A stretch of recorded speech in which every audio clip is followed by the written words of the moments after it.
네, 안녕하십니까. 저는 가천대길병원 방사선종양학과 김현주입니다. 제가 이번 시간 말씀드릴 내용은 전립선암 방사선 치료의 모든 것이라는 주제의 내용을 이제 말씀을 드리겠습니다. 강의 순서는 다음과 같습니다. 먼저 전립선암 병기 및 위험군에 대해서 살펴보고 방사선 치료란 무엇인가, 그리고 그 과정은 어떻게 진행되는가, 그리고 방사선 치료 효과 및 부작용, 그리고 환자분들께서 진료실에서 흔히 많이 말씀하시는 질문들에 대한 내용을 준비를 해보았습니다.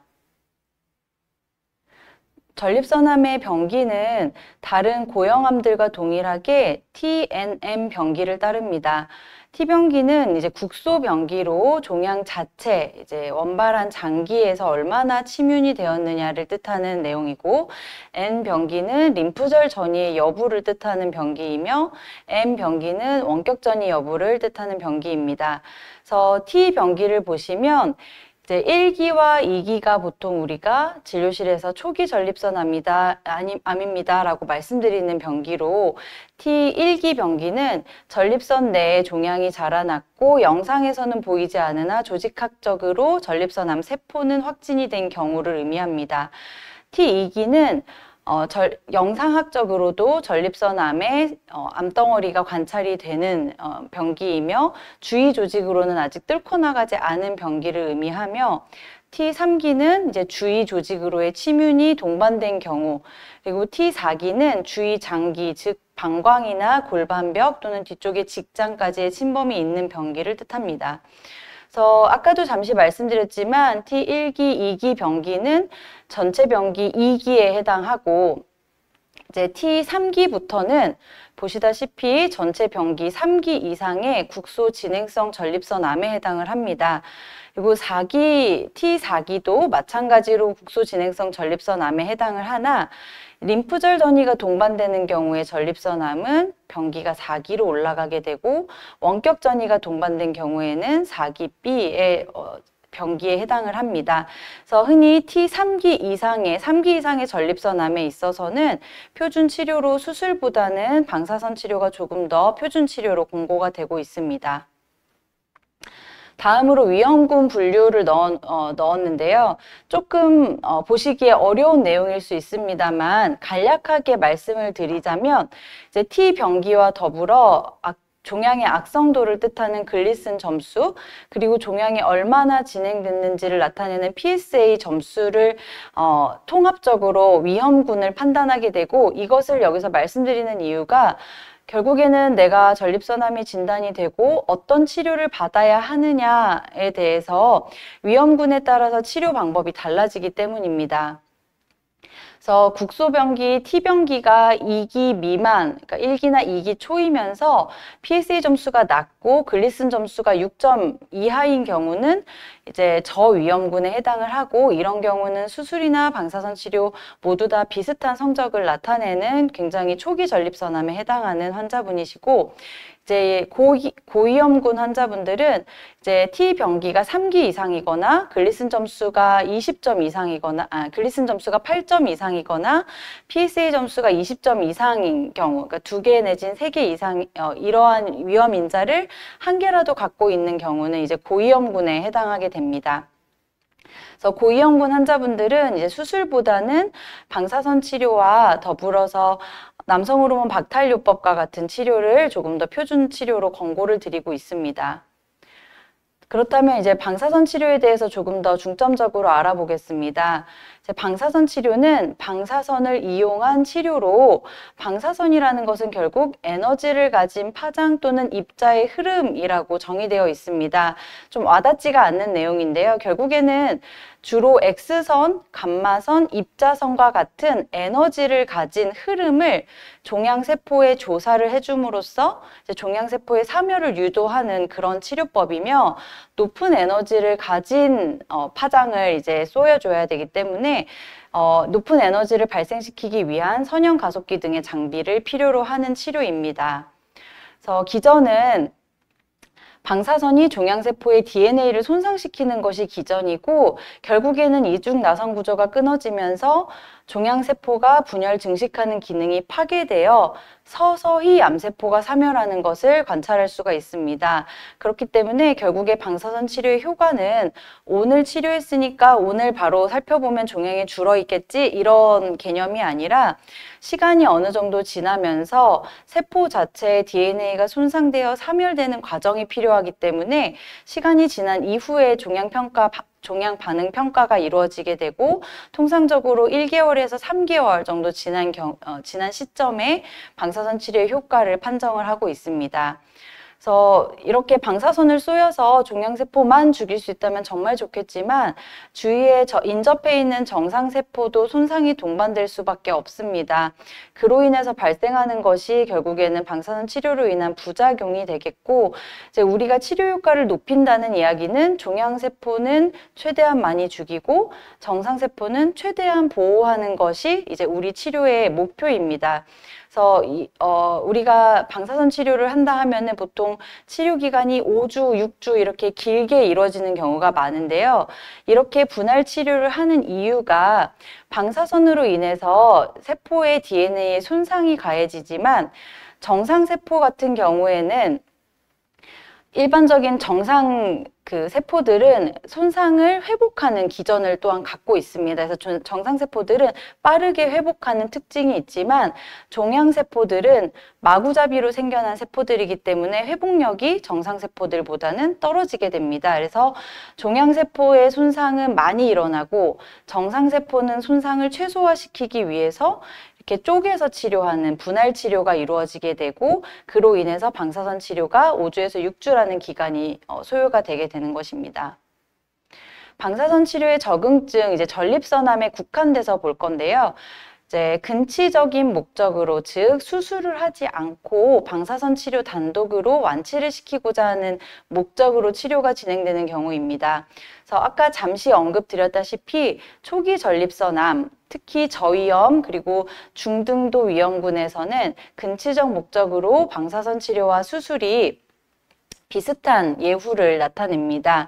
그래서 최근에 나온 굉장히 저명한 저널에 발표된 연구 결과이고, 초기 전립선암 환자들을 그냥 치료 없이 지켜본 군, 수술을 시행한 군, 방사선 치료를 시행한 군을 15년 동안 관찰했을 때 암 특이 생존율에 있어서 15년 뒤에도 97% 이상의 환자들의 생존율을 보고를 했습니다. 그래서 수술이나 방사선 치료가 거의 비슷한 성적을 보였음을 알 수가 있고, 반면에 치료를 안 했는데도 96%라고 생각하실 수 있는데, 이제 적극 감시군은 상대적으로 전이가 많이 발생해서 이제 남성 호르몬 박탈 치료를 시행했던 환자들이 굉장히 많이 이제 포함이 되게 되면서 생존 기간은 비슷하게 보이나 결국에는 호르몬 요법이 동반된 환자들이 많았다라는 점을 알고 계시면 되겠습니다.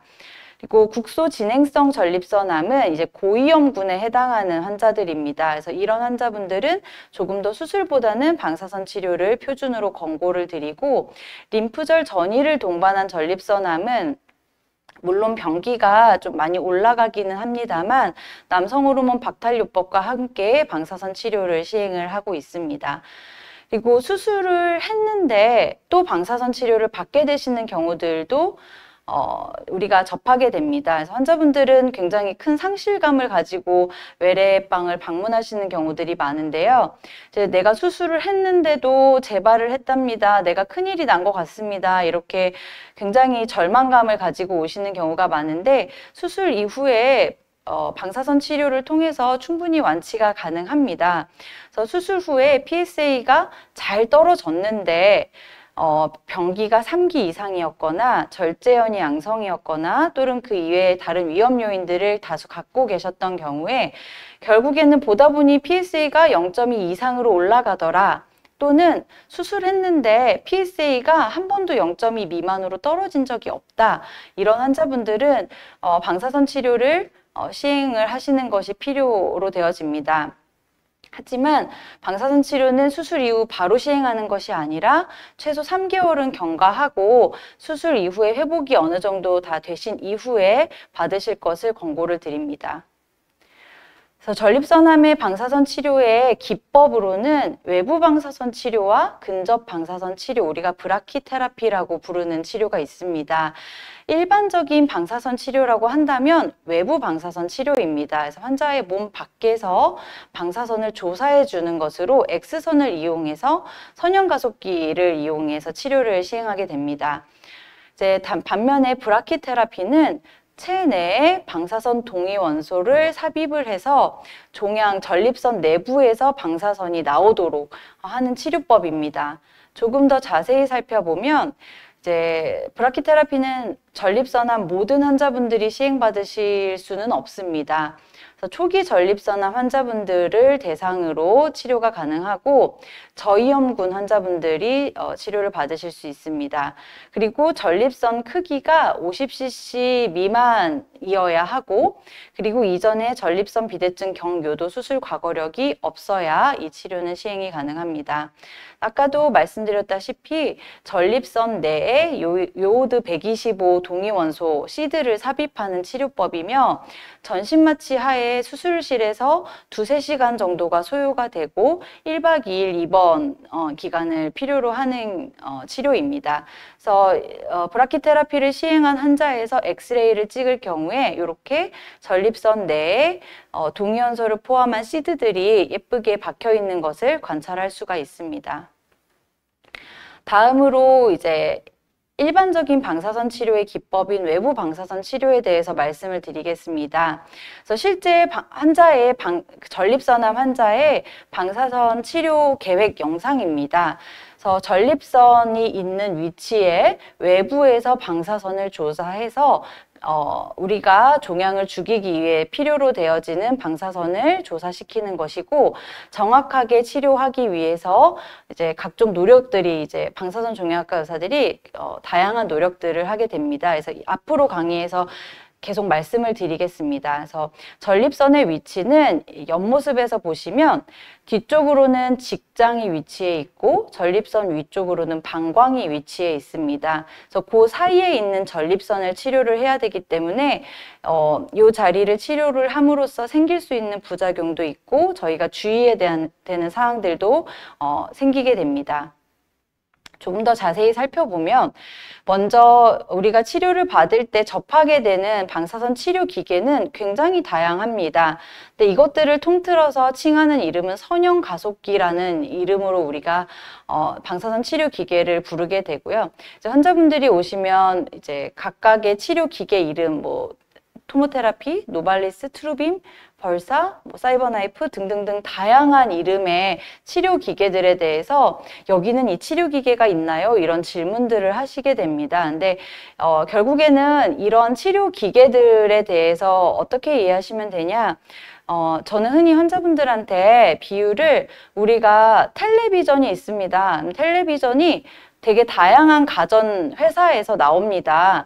그 이름들이 각각의 이름들입니다. 그래서 각각의 특징은 있지만 결과적으로는 세기변조 방사선 치료를 모두 다 시행할 수 있는 치료기계입니다. 라고 설명을 드립니다.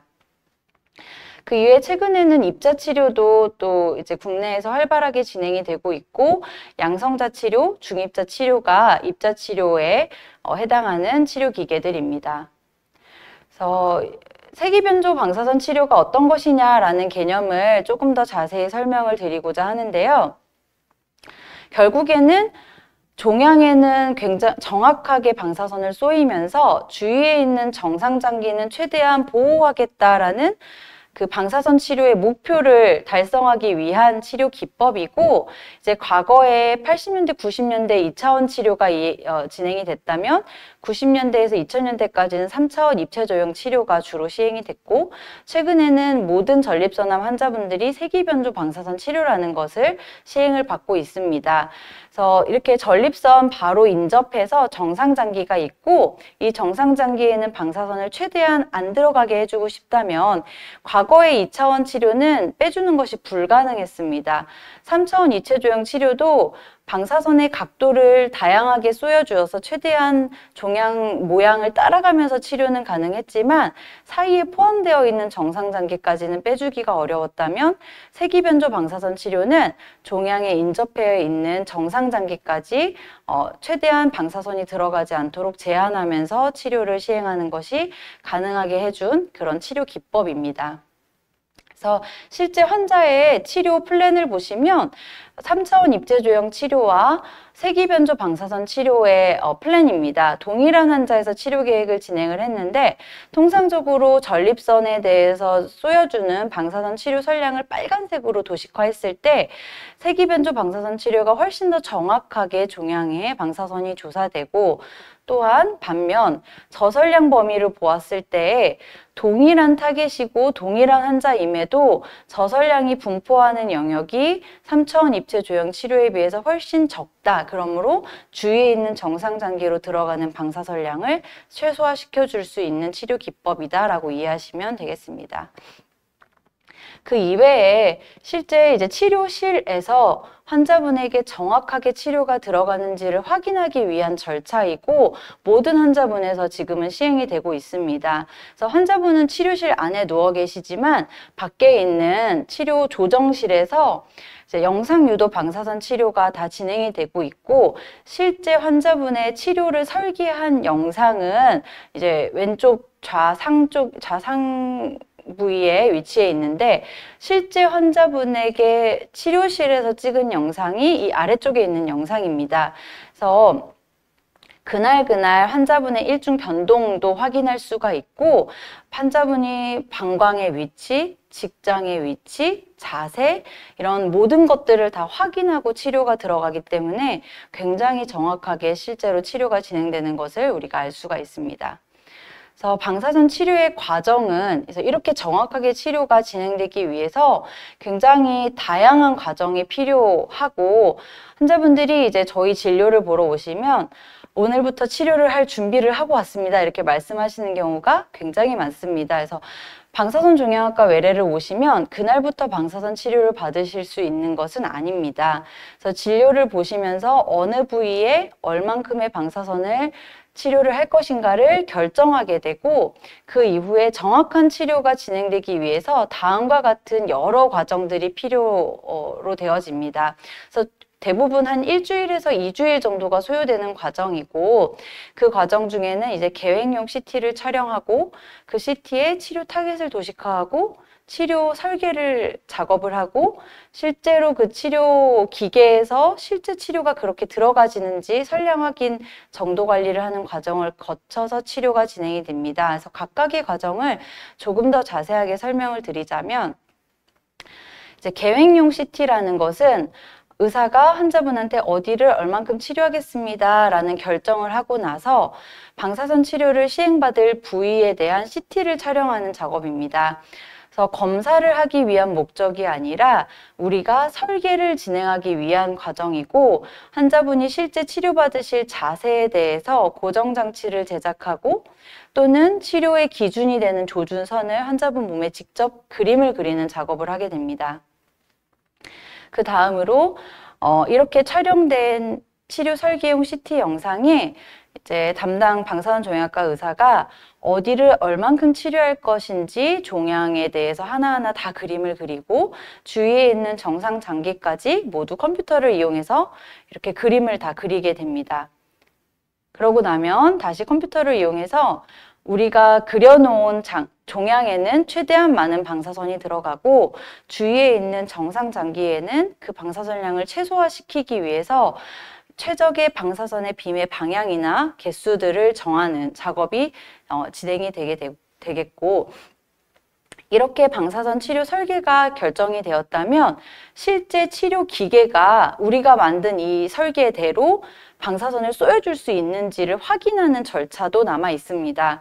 그래서 의학물리학자들이 이렇게 치료 기계 밑에 환자분 몸을 대신하는 팬텀을 갖다 놓고 실제 우리가 계획한 방사선량이 정확하게 들어가는지 검정하는 절차를 거쳐서 환자분한테 치료가 진행되게 됩니다. 치료를 진행할 때에는 이제 매일 하루에 한 번씩 그리고 주말 및 공휴일에는 치료가 진행되지 않습니다. 그래서 주 5회를 기준으로 총 25번에서 30번 정도의 치료가 진행이 될 경우 5주에서 6주 정도의 치료 기간이 필요로 되어집니다. 그리고 한 번 치료할 때에는 평균 10분에서 15분 정도의 시간을 필요로 하며 치료실 안에 환자분은 누운 상태로 치료가 진행이 됩니다. 그리고 방사선 자체는 아무런 느낌이 들지 않는 치료라 환자분은 누워만 계시면 이제 치료는 알아서 치료기계가 진행을 하게 되고 치료실 밖 조정실에서는 환자분의 치료 자세가 실제로 정확하게 맞는지 검정 및 모니터링을 수행하면서 치료가 실제로 진행이 됩니다. 그래서 이제 많은 환자분들이 이렇게 치료를 받는데 어떠한 부작용이 생길지 굉장히 궁금해 하십니다. 방사선 치료의 부작용에 대해서는 우리가 급성기 부작용과 만성 부작용으로 나누어서 생각해 볼 수가 있습니다. 급성 부작용은 이제 방사선 치료 기간 중에 발생을 하고 방사선 치료가 종료된 뒤 3개월 이내에 대부분 자연적으로 회복되는 부작용입니다. 이 부작용이 생기는 이유는 치료 부위의 점막에 방사선으로 의해 손상이 발생하고 이로 인한 증상이 나타나게 되는 것으로 전립선암의 방사선 치료에 있어서 가장 흔하게 발생되는 증상은 장염이나 방광염에 해당하는 증상이 발생하게 됩니다. 하지만 치료 이후에 자연적으로 휴식 기간이 지나면 호전되는 것을 특징으로 합니다. 반면 만성 부작용은 방사선 치료 종료 후 3에서 6개월 이후에 발생을 하고 2년 사이에 주로 발생을 하게 됩니다. 그래서 이런 경우는 그냥 두기보다는 약물 치료나 또는 적극적인 치료가 필요로 되는 경우가 더 많고 이런 만성 부작용은 생기고 나서 치료하는 것보다는 이 만성 부작용이 최대한 생기지 않도록 예방하기 위한 방사선 치료 설계 작업을 예방하기 위해서 정상장기로 들어가는 방사선량을 최소화하는 방사선 치료 설계를 필요로 하게 됩니다. 그래서 방사선 치료, 전립선암 방사선 치료 시에 생길 수 있는 부작용은 크게 여러 개 부작용과 소화기계 부작용으로 나눌 수가 있고 여러 개 부작용도 급성 부작용, 만성 부작용으로 나눌 수가 있습니다. 먼저 급성 기간에 생길 수 있는 여러 개 부작용을 보시면 방사선 치료 시작한 당일부터 생기는 경우는 사실은 거의 없습니다.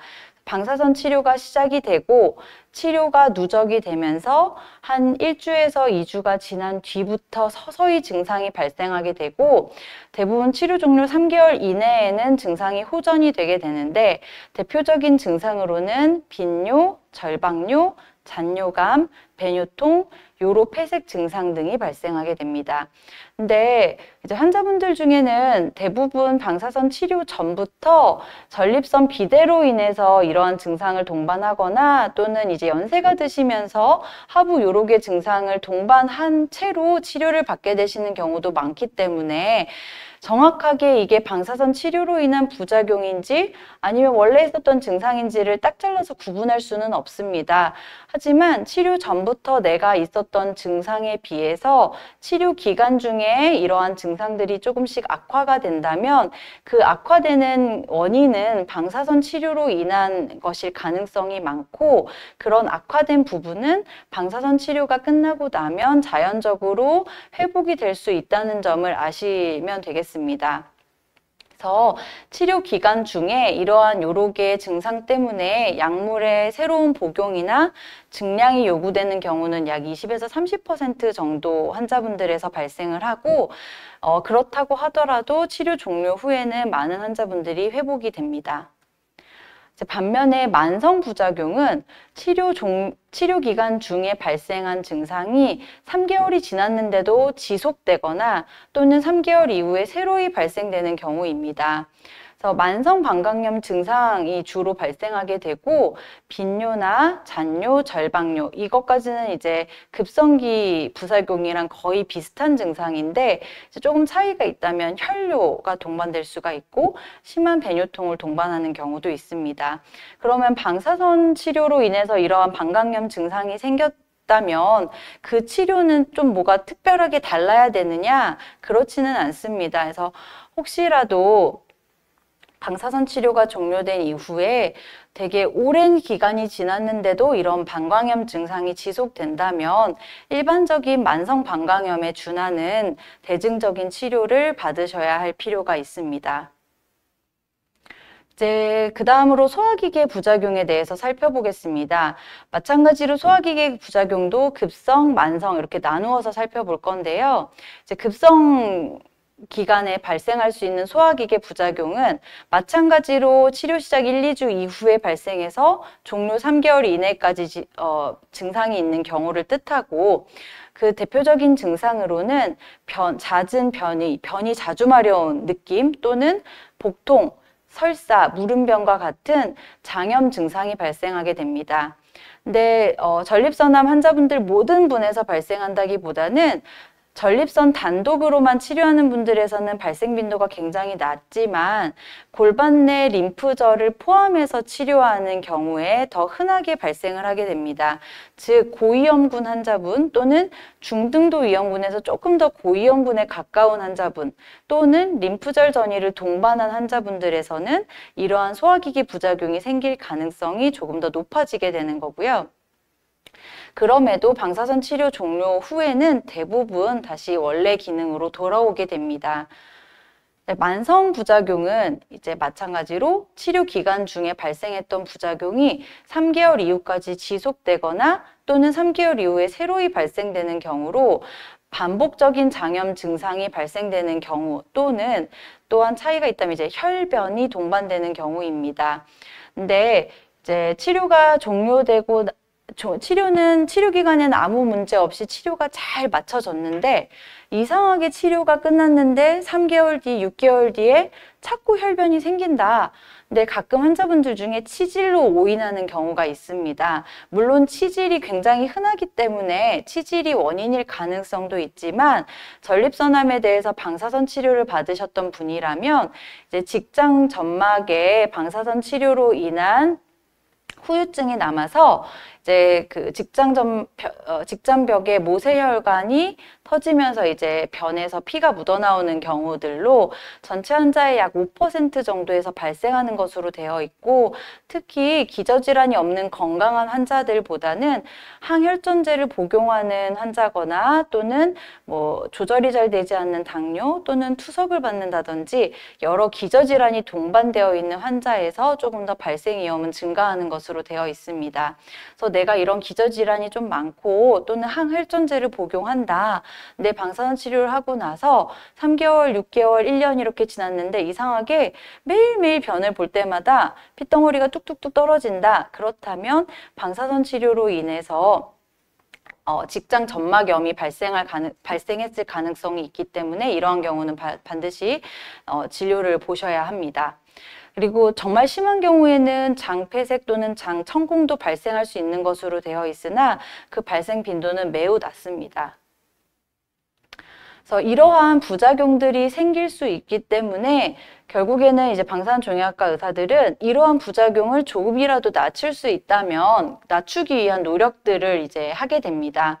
그 노력 중에 하나가 직장 내에 풍선을 넣고 치료하는 것인데요. 이제 동일한 환자에서 좌측 영상은 직장 안쪽으로 아무것도 넣지 않은 영상이고 오른쪽 영상은 직장 안쪽으로 풍선을 넣어서 촬영한 영상입니다.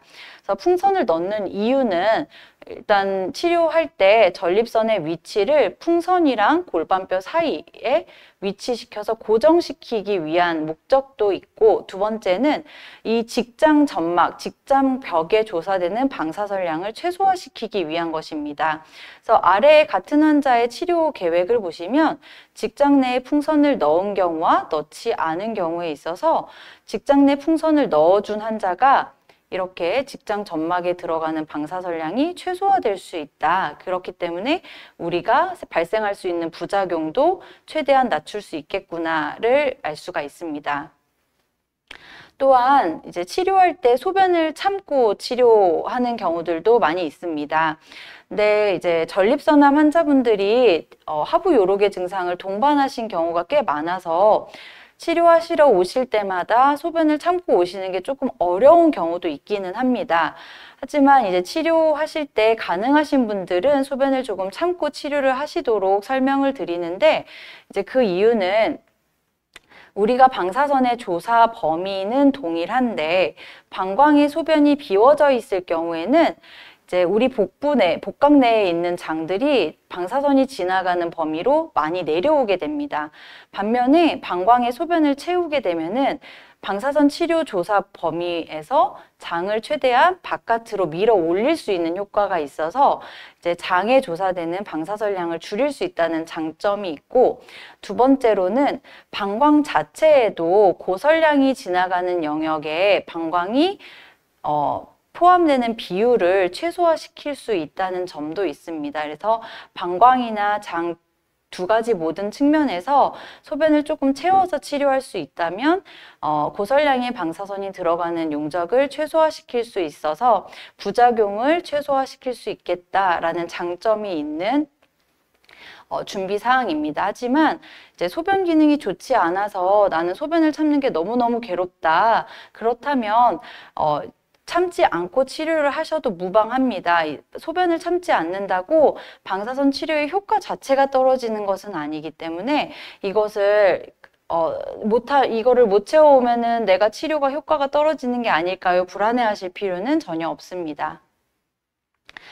그리고 이제 다음 내용은 이제 진료실에서 많은 환자분들이 조금 질문하시는 내용들을 정리를 해보았습니다. 먼저 머리카락이 빠지나요?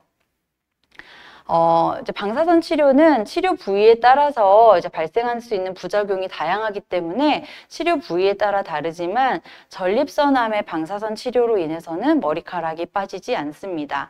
그리고 음식 섭취에 대해서는 사실 전립선암 방사선 치료 때문에 음식을 특별히 제한하실 필요는 없습니다. 그래서 다양한 음식을 충분히 골고루 섭취하시도록 권고를 드리고, 특히 전립선암 방사선 치료 단독으로 시행하는 경우에는 굳이 날 음식을 제한하실 필요도 없습니다.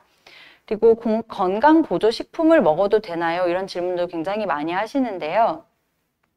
사실 건강보조식품이라는 게 종류가 너무 다양합니다. 그래서 어떤 건 드셔도 되고 어떤 건 안 드셔도 됩니다. 이렇게 일일이 정해져 있는 바는 없습니다만, 특정한 건강보조식품 복용은 방사선 치료에 부정적인 영향을 미칠 수 있습니다. 그래서 치료 기간 중에는 어떠한 우리가 불특정한 영향을 줄 수 있는 보조식품들은 가급적 드시지 않는 것이 좋겠습니다. 그리고 치료 후에 몸에 방사능이 남나요? 이런 질문도 많이 하십니다. 그래서 손자 안아줘도 되나요? 이런 말씀을 하시는 환자분들도 계시는데요. 이제 외부 방사선 치료, 그러니까 일반적인 방사선 치료는 치료 시간 중에만 방사선에 노출되고, 치료실에서 이제 나오시면 몸에 더 이상 방사선이 남아있지 않습니다. 또한 입으셨던 옷에도 방사선이 남는 것이 아니기 때문에 치료를 받는 기간 또는 치료 이후에 몸에 방사선이 남아서 2차적인 피해가 있지 않을까에 대한 우려는 하지 않으셔도 됩니다. 그래서 요약해 보자면 전립선암의 방사선 치료는 상대적으로 신체적 부담이 적고 경제적이고 효과적으로 우리가 전립선암을 치료할 수 있는 치료법입니다. 하지만 어떤 치료법을 선택할지에 대해서는 환자 개개인의 종양 특성, 그러니까 어떠한 병기이신지 어떠한 위험군에 속하시는지에 따라서 결정이 달라질 수가 있고, 또는 기저질환이나 환자의 과거력, 그리고 연세, 나이, 그리고 사회 환경적인 요인, 모든 것들을 통합적으로 고려해서 치료법을 결정할 필요가 있습니다. 그래서 이번 시간에 제가 말씀드린 내용을 통해서 방사선 치료를 예정하고 계신 분이라면 조금 더 안심하고 앞으로 이러이러한 절차 과정을 통해서 내가 이러한 치료를 받는구나 라는 것을 이해할 수 있는 시간이 되셨기를 바라고, 만약에 이제 전립선암 진단을 받고 어떤 치료를 받아야 될까 고민하시는 환자분이라면 방사선 치료도 우리가 고려해 볼 수 있는 효과적인 치료 중에 하나임을 배워가실 수 있는 시간이었으면 좋겠습니다. 이상으로 저의 강의를 마치겠습니다. 감사합니다.